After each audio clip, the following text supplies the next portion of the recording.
kulan wacan daawada meel walba aad joogto waxaad kusoo dhawaataa janaalka leh Waaya Films oo hadana kale aad ugu barnaadeen warbixinada ugu dambeeyay ee la xiriira arrimaha Bollywoodka.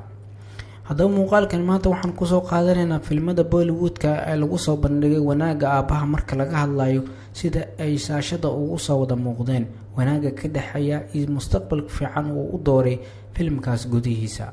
Filmadaas ayaa sidoo kale ah kuwa guulo waaweyn gaara iyo kuwa meel dhaxad ah gaara abaalmarin badanna lagu qaatay. Filmada la xiriira qoyska ayaa door wanaagsan wuxuu ka ciyaaraa filmada Bollywoodka iyadoo loo eegayo in filmkaasi fariimo fiican uu xambaarsan yahay.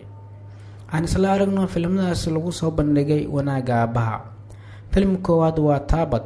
Amrita aabaheed wuxuu qiimaha arooskeeda kaga muhiimsan xushmada uu u muujinayo gabadhiisa wuxuuna ku taageeraa go'aan walba ilaa ay ka gaarto heer guul ah. Filmka labaad waa Biku. Biku aabaheed wuxuu yahay mid asiga oo isku roon sida ay tahayna gabadhiisa ayuu ka taxadaraa ma jeclo in gabadhiisa ay guursato taa badalkeena asiga ay ka fikirto. Filmka saddexaad waa Javani Janiman. Seef wuxuu ka fog yahay aabbo inuu noqdo laakiin si kadis ayuu gabar ku helaa waxayna qaadaysaa ur asiguna ku dadaala inuu guri u dhiso. Filmka afraad waa Dangal. Wuxuu ku dadaalaa inuu arko in gabar ay legdan dheeli karto ayna ku guuleysan karto si ka fiican wiilka. Filmka shanaad waa Bar Ilki Barfi. Mishra ayaa gabadhiisa wuxuu ku dhiirigelinayaa rabitaankeeda inta uu baalasha ka rifi lahaa waa aabbo qalbi furan oo aan bulshada dhimin. Filmka lixaad waa Mulki.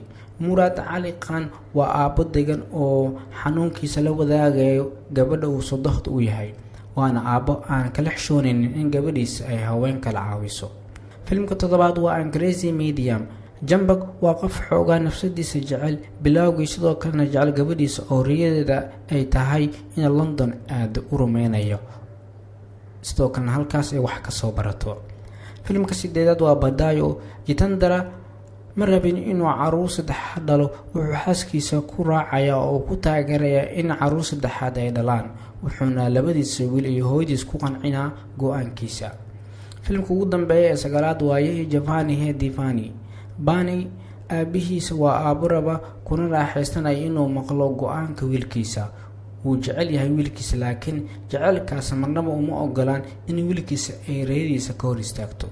Intaas ayaan ku soo xiriyaa warbixinta haddaad ka heshana la wadaaga asxaabtaada.